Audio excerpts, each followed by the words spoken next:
नमस्कार, आप देख रहे हैं अमर उजाला उत्तर प्रदेश और इस वक्त मेरे साथ मौजूद हैं मेरे वरिष्ठ सहयोगी प्रदीप अवस्थी। प्रदीप अवस्थी जी, आपको हमने इस चर्चा में जोड़ा है, विशेष कारण है एक ऐसा केस जो कि इस वक्त उत्तर प्रदेश में सबसे ज्यादा सुर्खियां बटोर रहा है, जिस पर सबसे ज्यादा सुर्खियां बन भी रही हैं और जिसकी चर्चा उत्तर प्रदेश की सबसे बड़ी दो पार्टियां जो है, जो दो राजनीतिक दल हैं, वो कश्मकश हो रही है, या यूं समझ लीजिए वो अपनी हर प्रेस कॉन्फ्रेंस में जब वो बोल रहे हैं इस केस का जिक्र आ रहा है। जी। मैं बात कर रहा हूं अयोध्या केस की, और अयोध्या रेप केस, नाबालिग से बलात्कार और तमाम कई सारे तथ्य हैं जो हमारे सामने हैं। लेकिन मैं इस पूरी चर्चा को शुरू से ही शुरू करना चाहता हूं। तो प्रदीप जी, सबसे पहले तो ये अयोध्या रेप केस है क्या, इसकी टाइमलाइन क्या है, उस पर अगर आप प्रकाश डालें तो। बिल्कुल ठीक है उत्कर्ष जी, एक तो बहुत बहुत धन्यवाद आपका।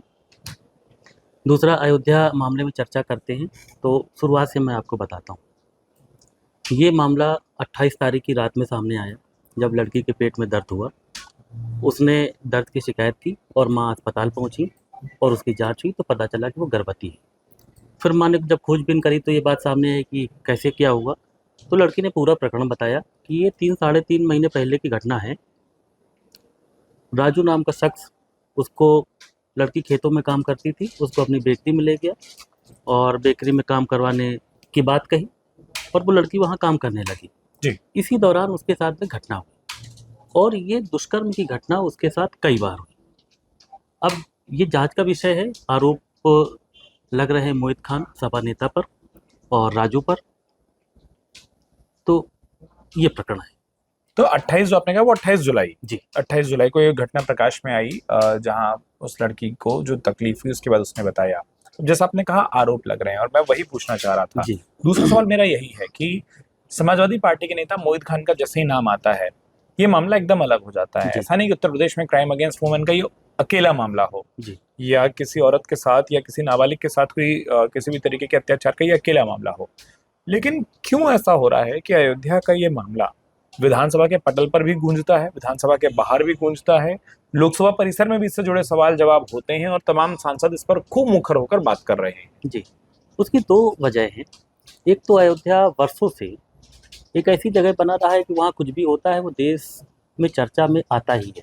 राम मंदिर की वजह से, राम मंदिर आंदोलन की वजह से, उसके बाद जो तमाम घटनाक्रम चले, मंदिर बना, तो वहाँ कुछ भी होता है वो देश में चर्चा में आ ही जाता है। अभी क्या हुआ कि लोकसभा चुनाव में भारतीय जनता पार्टी की हार की वजह से भी अयोध्या पूरे देश में चर्चा में है। तो इन सब बातों के बीच में अगर वहाँ कुछ भी हो रहा है, खासकर अपराध जैसी, भारतीय जनता पार्टी की सरकार में अपराध जैसी कोई बात आ रही है, तो एक तो उसे विपक्ष तूल देता है। जी। दूसरी बात कि अगर अयोध्या में कुछ हो रहा है तो अपने आप उसे देश में चर्चा में आना है। ये घटना इस वजह से चर्चा में आई कि एक हिंदू लड़की के साथ मुस्लिम व्यक्ति के दुष्कर्म का आरोप लगा और इसमें समाजवादी पार्टी के जो सांसद हैं, आरोपी का उनसे जुड़ाव सामने आया। अब जहां आपने खत्म किया, मेरा तीसरा सवाल यही था प्रदीप जी। अवधेश प्रसाद या अवधेश पासी, आप उनको जिस रूप में कहिए, उनके करीबी मोहित खान बताए जाते हैं विधानसभा के पटल पर, और यानी कि ऑन रिकॉर्ड ये बात इसी तरीके से रखी गई है कि जो आरोपी है मोहित खान, और मुख्यमंत्री योगी आदित्यनाथ ने अपने स्टेटमेंट में, अपने वक्तव्य में ये कहा कि वो सपा सांसद की टीम का सदस्य है। और उसके बाद एक दो वो तस्वीरें आई कि जब जब अवधेश जी वहां पर कहीं जा रहे हैं, मोहित खान पास में दिखाई दे रहा है। समाजवादी पार्टी ने उसके बावजूद कोई कार्रवाई नहीं की, ये भी एक आरोप लगा। क्या ये जो निकटता है वो कितनी है, मोहित खान कितने खासम खास हैं?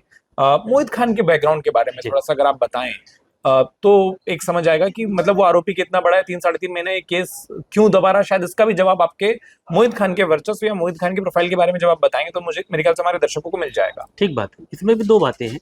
एक तो ये है कि सपा सांसद और मोहित खान के बीच करीबी है। जब ये चुनाव लड़ रहे थे तो मोहित खान उनके प्रचार प्रसार में साथ में रहते थे। फोटो जैसी वायरल हो रही हैं या सामने आ रही हैं, वो सच है फोटो। लेकिन इसमें एक बात ये भी है कि किसी व्यक्ति को ये कैसे पता चलेगा कि ये दुष्कर्मी है। तो वो करीबी भी है लेकिन वो दुष्कर्मी है, ये सांसद को पता होगा या नहीं पता होगा, ये तो जांच का विषय है, या वो दो लोगों का मसला है। लेकिन ये सच बात है कि सपा नेता होने के नाते लोकसभा चुनाव में समाजवादी पार्टी के प्रत्याशी को का चुनाव लड़ाने में मोहित खान की भूमिका रही है। जी। और इस नजरिए से वो करीबी है। हम्म। जी। दूसरा जो मैं पूछ रहा था, मोहित खान की प्रोफाइल के बारे में, किस तरीके का व्यक्ति है, क्या व्यापार करता है, या क्या अगर राजनीति है तो राजनीति में क्या है, किस पद पर है, क्या एक्टिव है, आर्थिक सामाजिक बैकग्राउंड के बारे में अगर आप थोड़ा बताएं तो। व्यवसाय करते हैं, बेकरी का भी संचालन है। दूसरा यह है कि व्यवसायी होने के नाते जितने भी नेता हैं आमतौर पर प्रॉपर्टी के बिजनेस में लगी जाते हैं। तो प्रॉपर्टी के बिजनेस में लगने के बाद ज़मीनों की खरीद फरोख्त के भी उन पर आरोप लग रहे हैं। सरकारी ज़मीन पर कब्जे की बात भी सामने आई है, तो सरकार उसकी जांच करवा रही है। कुछ अवैध निर्माण भी उनके सामने आए हैं, अब तो उनके रिश्तेदारों के भी सामने आए हैं। जाहिर सी बात है कि वो एक प्रभुत्व वाले पद पर रहे हैं, और समाजवादी पार्टी का चूँकि काफ़ी समय से वो गढ़ भी रहा है, समाजवादी पार्टी के विधायक वहाँ से जीतते रहे हैं, अभी सांसद वहाँ से जीते, तो उनका ठीक-ठाक वर्चस्व है अपने समाज में और उस क्षेत्र में। ठीक है, और यही मैं पूछना चाहता था, क्योंकि अब जो खबरें आ रही हैं वो ये आ रही है कि एक तो वो बेकरी का कुछ हिस्सा जिस पर बुलडोजर चला, उसके बाद मोहित खान से जुड़ी प्रॉपर्टी, और आपने बता दिया उसका कारण क्या है कि वो प्रॉपर्टियों के या खरीद फरोख्त के कई सारे मामले अब जी। उनकी जांच हो रही है जी। कि कितने लीगल है कितने इलीगल है।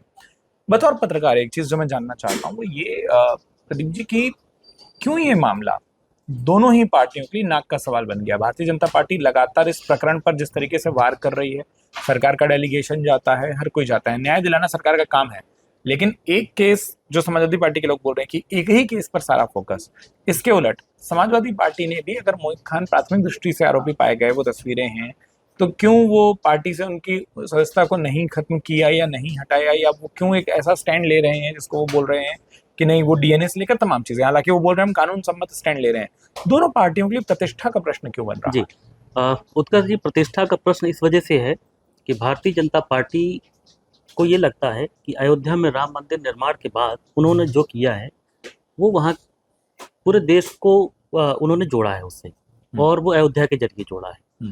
वो अयोध्या को एक जमीन मानते हैं अपनी, और चूंकि समाजवादी पार्टी का सांसद वहाँ से जीता है, तो समाजवादी पार्टी को लगता है कि नहीं, जमीन तो हमारी है जी। अब दोनों पार्टियों के बीच में ये है कि जमीन किसकी है।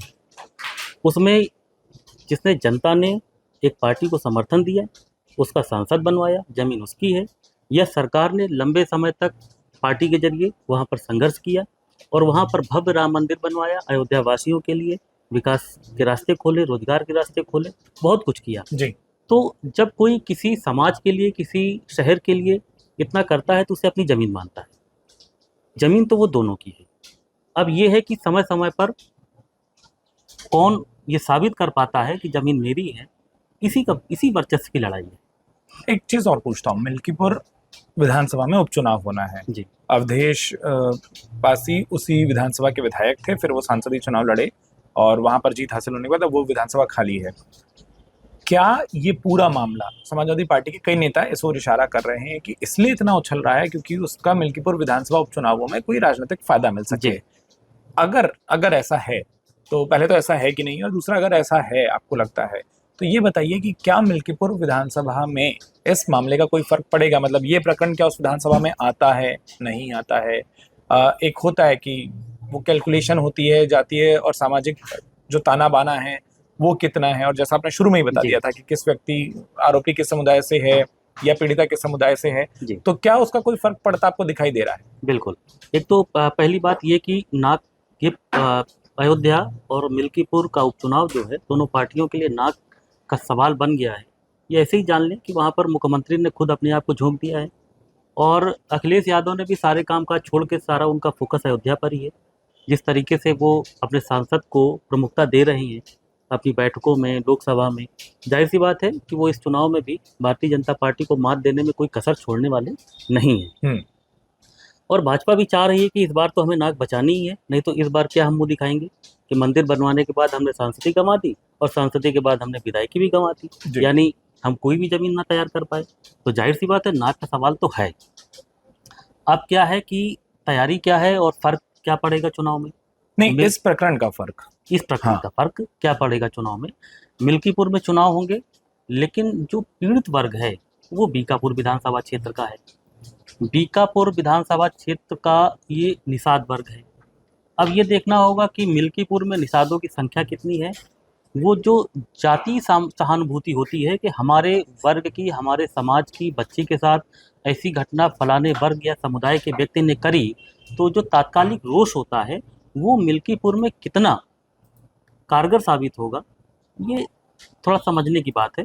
वहाँ पर निषादों की संख्या कम है, लेकिन असर क्या डालेगा कि एक हिंदू बच्ची के साथ एक मुस्लिम व्यक्ति ने अगर ये दुष्कर्म किया है तो सामुदायिक ध्रुवीकरण जो है उसका निश्चित तौर पर फर्क पड़ेगा। दूसरा ये भी रहेगा कि जो व्यक्ति हमारा सांसद बना है उसका करीबी ही इस तरह के आचरण का व्यक्ति है, इसका भी फर्क पड़ेगा। तो निश्चित तौर पर चुनाव में असर तो पड़ना है।